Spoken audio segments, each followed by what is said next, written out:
আপনি যদি সংস্কৃত বিশুদ্ধ উচ্চারণে শ্রীমদ্ ভগবদ গীতা পাঠে ব্যর্থ হন, তবে এই ভিডিওটি আপনার জন্যে। আপনি যদি ছন্দ অনুসরণ করে কিভাবে গীতা পাঠ করতে হয়, সংস্কৃত শ্লোক উচ্চারণে অনুসার বিসর্গ এর উচ্চারণ বা কিরূপ, যুক্তাক্ষরকে কিভাবে ভেঙে উচ্চারণ করতে হয়, কিভাবে বৈদিক সুরে পাঠ করতে হয়, কিভাবে কোন স্থানে ভেঙে পাঠ করলে শ্রীমদ্ ভগবদ গীতা শ্রুতিমধুর হবে, আপনি যদি শিখতে চান তবে এই ভিডিওটি আপনার জন্য। নমস্কার সুপ্রিয় সুধী, আমি শ্রী অন্তু দাশগুপ্ত। আজকে আমি শ্রীমদ্ ভগবদ গীতার প্রথম অধ্যায়ের 21 থেকে 25 শ্লোক পর্যন্ত সংস্কৃত বিশুদ্ধ উচ্চারণ আলোচনা করব। তো আপনারা যারা এই ভিডিওটি দেখছেন, অবশ্যই ইউটিউব চ্যানেলটি সাবস্ক্রাইব করবেন। যদি ফেসবুক থেকে দেখে থাকেন, অবশ্যই পেজটি ফলো করবেন এবং আপনাদের গুরুত্বপূর্ণ মন্তব্য কমেন্টে লিখে যাবেন। চলুন আমরা মূল শ্লোকে মনোনিবেশ করি। দেখুন, শ্রীমদ্ ভগবদ গীতা অনুষ্টুপ ছন্দে রচিত। আমরা সকলে জানি শ্রীমদ্ ভগবদ গীতায় 700টি শ্লোক রয়েছে। 700টি শ্লোকের মধ্যে 645টি শ্লোক অনুষ্টুপ, বাকি 55টি শ্লোক ত্রিষ্টুপ ছন্দে রচিত। অনুষ্টুপ এবং ত্রিষ্টুপ ছন্দই বা কি?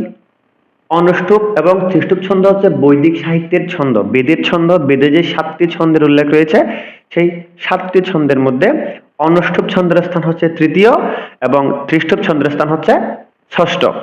তো আজকে আমরা যে শ্লোকগুলো আত্মস্থ করব, যে শ্লোক আমি আজকে আলোচনা করব, সেই শ্লোক সবগুলি অনুষ্টুপ ছন্দে রচিত। তো চলুন আজকের আলোচনার আলোচ্য বিষয়ের প্রথম শ্লোকে মনোনিবেশ করে। শ্রীমদ্ ভগবদ গীতার প্রথম অধ্যায় শ্লোক 21। যদিও এর পূর্বের শ্লোকগুলি অর্থাৎ 1 থেকে 20টি শ্লোক পূর্বে আলোচনা হয়েছে, আপনারা ওই শ্লোকগুলি যদি দেখতে চান তবে উক্ত পেজে, উক্ত চ্যানেলে প্লেলিস্টে আকারে সাজানো রয়েছে। আপনারা ওই প্লেলিস্টে গিয়ে সকল শ্লোক ধারাবাহিকভাবে অবলোকন করতে পারেন। যদি কোনো সমস্যা হয় কমেন্টে লিখে যাবেন, আমি রিপ্লাই ভিডিও করার চেষ্টা করব। তো চলুন আমরা মূল শ্লোকে মনোনিবেশ করি। আমি পূর্বেই বলেছি আজকের আলোচনার সকল শ্লোক কিন্তু অনুষ্টুপ ছন্দে রচিত। তো আলোচনার পূর্বে অনুষ্টুপ ছন্দ সম্পর্কে একটু বলে নিই। অনুষ্টুপ ছন্দ বৈদিক সাহিত্যের তৃতীয় নং ছন্দ, অর্থাৎ বৈদিক সাহিত্যে অনুষ্টুপ ছন্দের স্থান হচ্ছে তৃতীয়। অনুষ্টুপ ছন্দে রচিত শ্লোকগুলি 2টি ছত্রে, 2টি ভাগে, 2টি চরণে বিভক্ত থাকবে। প্রতিটি চরণে 16টি করে অক্ষর থাকবে। পাঠ করার ক্ষেত্রে আমাদের 8 অক্ষর পরপর ছেদ করে পাঠ করতে হবে। তো তারই ধারাবাহিকতায় আজকের এই আলোচনার শ্লোকগুলি বলছি। অথ প্রথম অধ্যায় অর্জুন বিষাদ যোগ। সঞ্জয় উবাচ হৃষীকেশম, 4 অক্ষর হয়েছে। হৃ বললাম, হয় রিকারকে হৃ উচ্চারণ করতে হবে। বাংলাতে কিন্তু আমরা রি করি, হৃদয়, ঋষিকেশ এভাবে বলি। তো সংস্কৃতের মধ্যে স্বতন্ত্র উচ্চারণ করতে হবে, বলতে হবে হৃ শি দীর্ঘস্বর কেশম। সংস্কৃত শ্লোক উচ্চারণে অনুসার যখন কোনো শব্দের পরে থাকবে, অনুসারের উচ্চারণ ময় হসন্ত করতে হবে, ময়ের অর্ধেক করতে হবে। এজন্য হৃষিকেশম বলেছি, হৃষিকেশম নয়। হৃষিকেশম 4 অক্ষর। তদা বাক্যম। দেখুন, আমি পূর্বেই বলেছি কিন্তু আমাদের 8 অক্ষর পরপর ছেদ করে থেমে পাঠ করতে হবে। কিন্তু আমরা উক্ত শ্লোকে দেখতে পাচ্ছি 8 অক্ষর পর ছেদ নেই বা ফাঁক নেই, কিন্তু আমাদের অষ্টম অক্ষর পর ছেদ করতে হবে। যেই স্থানে অষ্টম অক্ষর হবে সেই স্থানে আমরা থামবো। তো উক্ত শ্লোকে ময়ের স্থানে অষ্টম অক্ষর হয়েছে। দেখুন, হৃষিকেশম তদা বাক্যম। দেখুন, ময়ের স্থানে অষ্টম অক্ষর হয়েছে। আমরা দেখতে পাচ্ছি ময়ূর শিকার, অর্থাৎ ময়ূর শিকারের স্থানে অষ্টম অক্ষর হয়েছে। তো ময়ূর শিকার কিন্তু একটি যুক্তাক্ষর বলা যায়, কেননা এখানে এই ময়ূর শিকারে কিন্তু 2টি বর্ণের মিলন হলো, মহাসন্ত আর ই, রস্বই, অর্থাৎ ব্যঞ্জনের সাথে স্বরবর্ণের মিলন হয়েছে। তো মহাসন্ত আর ই যোগে হয় মি। তো এখানে মহাসন্তকে পূর্বের ছত্রের সাথে যুক্ত করে, ই কে পরের ছত্রের সাথে যুক্ত করে আলাদাভাবে উচ্চারণ করতে হবে। এজন্যই হৃষিকেশম তদা বাক্যম 8 অক্ষর হয়েছে। এবার আমরা পরবর্তী ছত্রে যাচ্ছি। ই দ মাহ মহি পতে 8। পুনরাবৃত্তি করছি। ই দ মাহ মহি পতে। দেখুন, আমি হি দীর্ঘস্বর বললাম। 8। সুপ্রিয় সুধী, আপনারা হয়তো বুঝতে পারছেন, প্রথম চরণ পাঠ করে আমি 16 অক্ষর পেয়েছি। দ্বিতীয় চরণে যাচ্ছি। এই শ্লোকের প্রথম চরণ বলেছে সঞ্জয়, আবার দ্বিতীয় চরণ বলেছে অর্জুন, সেজন্য আমাদের বলতে হবে অর্জুন উবাচা। অর্জুন নয় কিন্তু, ও নয়, আ। সেনায়ো দীর্ঘস্বর, রু, ভ মহাপ্রাণ, ইয়ো দীর্ঘস্বর, মধ্যে ৮। পুনরায় বলছি, সেনায়ো রু ভ ইয়োর মধ্যে ৮। এবার পরবর্তী অংশ, রথম মহাপ্রাণ, রথম অনুসার পরে রয়েছে, শব্দের পরে আমাদের মহাসন্ত উচ্চারণ করতে হবে।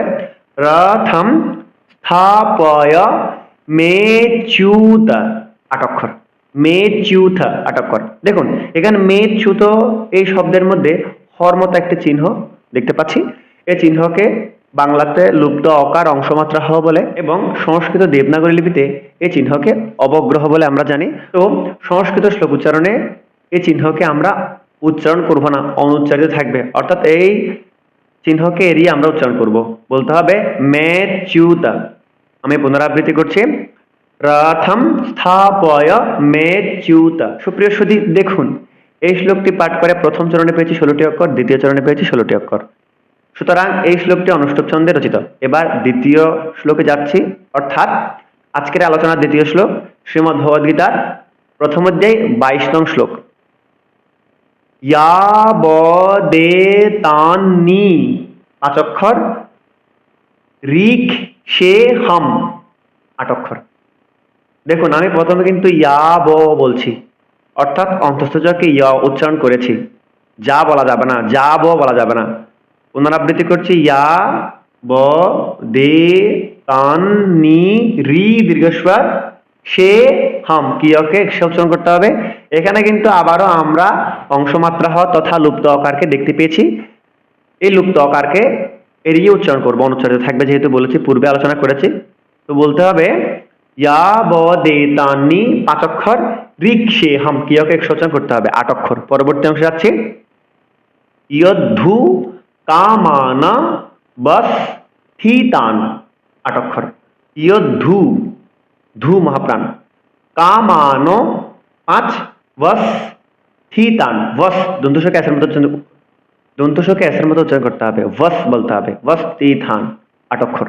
তো এবার পরবর্তী অংশে যাচ্ছে, কৈর মায়া সাহা যোদ্ধব্যম ৮ অক্ষর। দেখুন এখানেও কিন্তু ৮ অক্ষর পর ছেদ নেই, প্রথম শ্লোকের মতো। তো আমাদের অষ্টম অক্ষর যে স্থানে হচ্ছে সেই স্থানে থামতে হবে। এখানে মর স্থান অষ্টম অক্ষর হচ্ছে, আমরা জানি ম একটি ব্যঞ্জন, মহসন্ত আর অযোগে হয় ম। মহসন্তকে পূর্বের ছত্রের সাথে যুক্ত করে, অকে পরের ছত্রের সাথে যুক্ত করে উচ্চারণ করতে হবে। আমাদের বলতে হবে কৈর মায়া সাহা যোদ্ধব্যম ৮ অক্ষর। এবার অকে উচ্চারণ করতে হবে, অস্মিন রানা সামুদ্যমে ৮। অস্মিন, অস্মিন নয় কিন্তু, দন্তস্বকে এসের মতো উচ্চারণ করতে হবে, অস্মিন রানা সামুদ্যমে ৮। দেখুন এই শ্লোকটি পাঠ করেও কিন্তু আমরা ১৬-১৬-৩২ অক্ষর পেয়েছি। এই শ্লোকটি কিন্তু অনুষ্টুপ ছন্দে রচিত। আমি গাণিতিক ব্যাখ্যা করে আপনাদের আত্মস্থ করানোর চেষ্টা করছি। তো যারা যারা ভিডিওটি দেখছেন মন দিয়ে সম্পূর্ণ ভিডিও দেখবেন এবং আপনাদের গুরুত্বপূর্ণ মন্তব্য কমেন্টে লিখে যাবেন।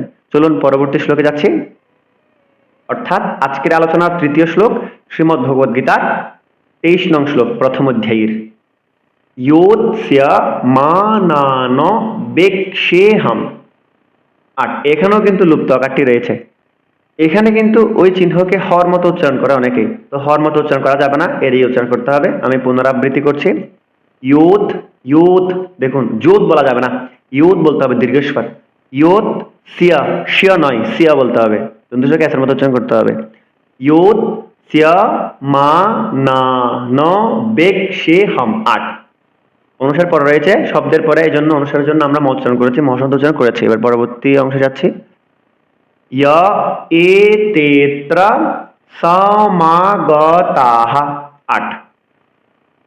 य एतेऽत्र, দেখুন य এ কিন্তু নয়, এ বলতে হবে, এ কোনো বর্ণ নেই। य एतेऽत्र समागताः। দেখুন বিসর্গ যদি লাইনের শেষে, শ্লোকের শেষে বসে, বিসর্গের জন্য আমাদের হ উচ্চারণ করতে হবে এবং বিসর্গের পূর্বের ব্যঞ্জনের সাথে যদি কোনো কাট চিহ্ন বা শর্ট চিহ্ন বসে থাকে, সেই শর্ট চিহ্ন বা কাট চিহ্নের উচ্চারণকেও কিন্তু বিসর্গের সাথে জুড়ে অর্থাৎ হর সাথে জুড়ে উচ্চারণ করতে হবে। এখানে বিসর্গের জন্য হ আসবে এবং বিসর্গের পূর্বের ব্যঞ্জনটি তর সাথে আকার যুক্ত হয়েছে, আকারকে হর সাথে জুড়ে উচ্চারণ করতে হবে, হা উচ্চারণ করতে হবে।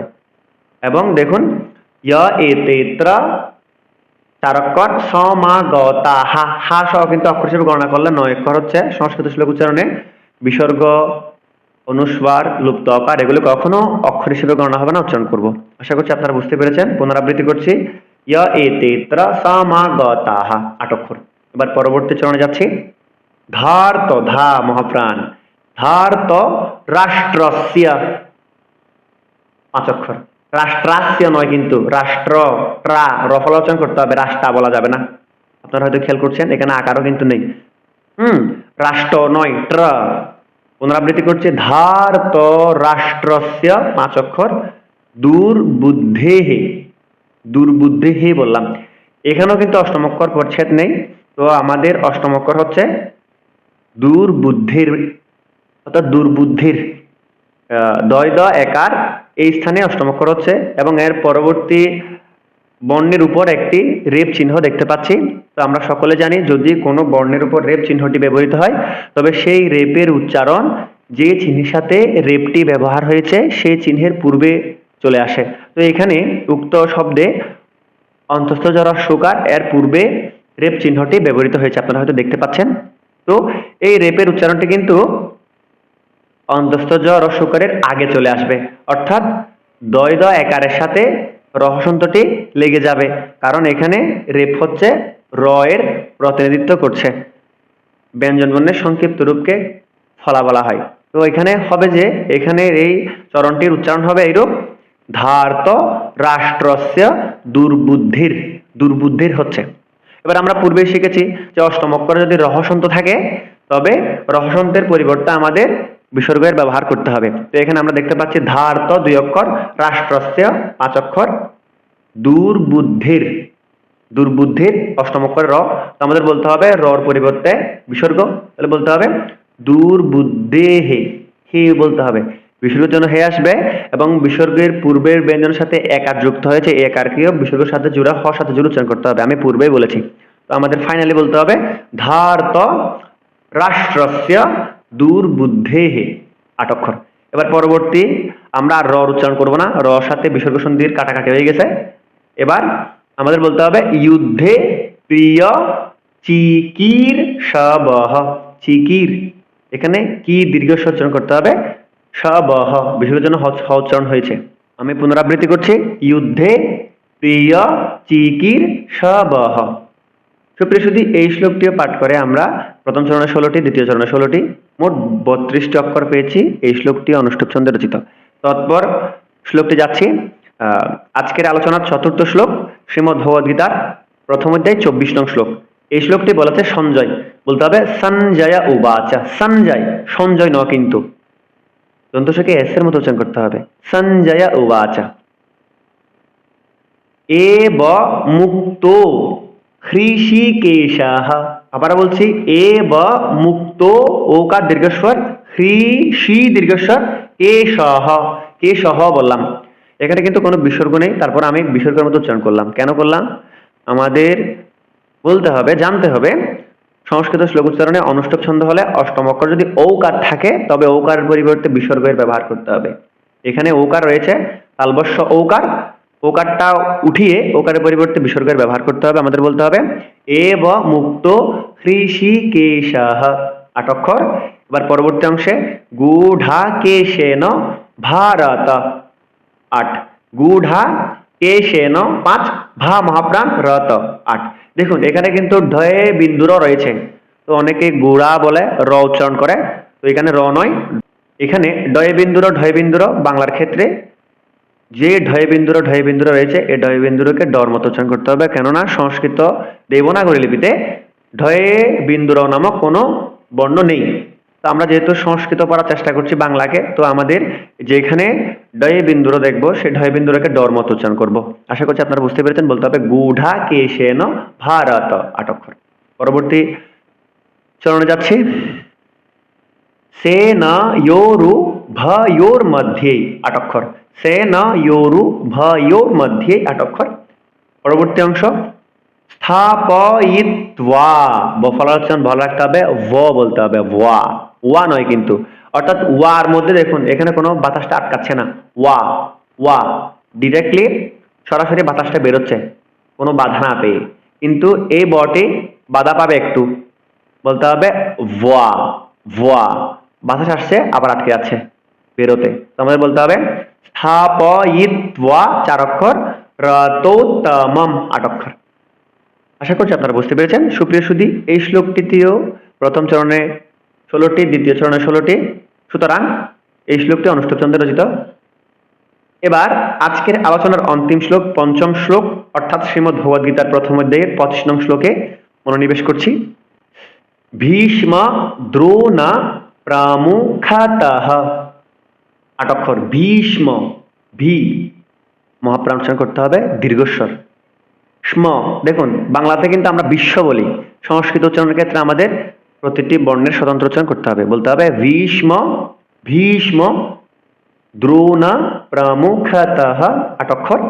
এবার সর্বেষাঞ্চ 4 অক্ষর, মহীক্ষিতাম 8 অক্ষর, মহি দীর্ঘস্বর, শীতাম ক্রিয়ক এক উচ্চারণ করতে হবে, মহীক্ষিতাম 8 অক্ষর। আমি পুনরাবৃত্তি করছি, সর্বেষাঞ্চ মহীক্ষিতাম 8 অক্ষর। এবার দ্বিতীয় চরণ, উবাচ পার্থ পশ্যৈতান 8 অক্ষর, উবাচ পার্থ পশ্যৈতান 8 অক্ষর। এবার সমবেতান 4 অক্ষর, কুরু নীতি, কুরু দীর্ঘস্বর, নীতি 8 অক্ষর, সমবেতান কুরু নীতি 8 অক্ষর। দেখুন এই শ্লোকটি পাঠ করে আমরা প্রথম চরণে পেয়েছি 16টি অক্ষর, দ্বিতীয় চরণে পেয়েছি 16টি অক্ষর। সুতরাং এই শ্লোকটি অনুষ্ঠুপ ছন্দে রচিত। সুপ্রিয় সুধী, আপনারা কিন্তু জানাবেন বুঝতে পারছেন কিনা। আমি খুবই সূক্ষ্ম ধীরে সুস্থে বলার চেষ্টা করছি, আশা করছি আপনাদের ভালো লাগছে। তা আমি আমার একটি মাত্র অনুরোধ থাকবে, আপনারা আমার ভিডিওটি ধৈর্য সহকারে দেখবেন। দেখার পর যদি ভালো না লাগে পরবর্তী থেকে আমার ভিডিওগুলো স্ক্রল করবেন, আর দেখার দরকার নেই। চলুন, আমি যে এতক্ষণ অনুষ্ঠুপ ছন্দে পাঠ করে এসেছি, এই অনুষ্ঠুপ ছন্দের সুরটাই বা কিরূপ, কিভাবে পাঠ করলে আমাদের অল্প প্রাণ, মহাপ্রাণ, রসস্বর, দীর্ঘস্বরের সামঞ্জস্যতা থাকবে, চলুন আমরা সেভাবে একটু চর্চা করি। আমি কিন্তু গীতা নিয়ে বসেছি, গীতা প্রেস প্রকাশনীর। আপনারাও চেষ্টা করবেন গীতা খাতা কলম নিয়ে বসে ভিডিওগুলো অবলোকন করার। अथ प्रथमोऽध्यायः अर्जुन विषादयोगः। संजय उवाच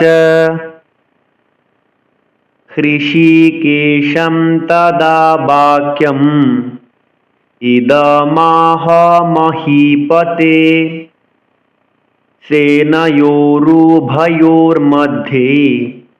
रथं स्थापयमेच्युत यावदेतान्निरीक्षेऽहं युद्धकामानवस्थितान् कोर्मया सह योद्धव्यं यस्मिन् रणसमुद्यमे योत्स्यमानानवेक्षेऽहं य एतेऽत्र समागतः धार्तराष्ट्रस्य दुर्बुद्धेः युद्धे प्रियचिकीर्षवः। संजय उवाच एवमुक्तो हृषीकेशः गुडाकेशेन भारत सेनयोरुभयोर्मध्ये स्थापयित्वा रथोत्तमं भीष्मद्रोणप्रमुखतः सर्वेषाञ्च महीक्षिताम् उवाच पार्थ पश्यैतान् समवेतान् कुरुनीति। সুপ্রিয় সুধী, আপনারা তো লক্ষ্য করছেন আমি প্রতিটি চরণে পাঠের ক্ষেত্রে 8 অক্ষর পরপর থেমে থেমে পাঠ করেছি এবং হাতে গুনে গুনে দেখিয়েছি। তো আশা করছি আপনারা বুঝতে পেরেছেন। তো এতক্ষণ সময় ধরে আপনাদের গুরুত্বপূর্ণ সময় কর্তন করে আমার এই ভিডিওটি সম্পূর্ণ দেখার জন্য আপনাদের অসংখ্য ধন্যবাদ। শিখতে পেরেছেন কিনা অবশ্যই জানাবেন, ভালো লেগেছে কিনা তাও জানাবেন। অবশ্যই লাইক, কমেন্ট, সাবস্ক্রাইব করতে ভুলবেন না। আর ফেসবুক থেকে দেখলে অবশ্যই পেজটি ফলো করে ভিডিওটি শেয়ার করবেন। শীঘ্রই দেখা হচ্ছে পরের 5টি শ্লোকের আলোচনায়। সকলকে অসংখ্য ধন্যবাদ। নমস্কার।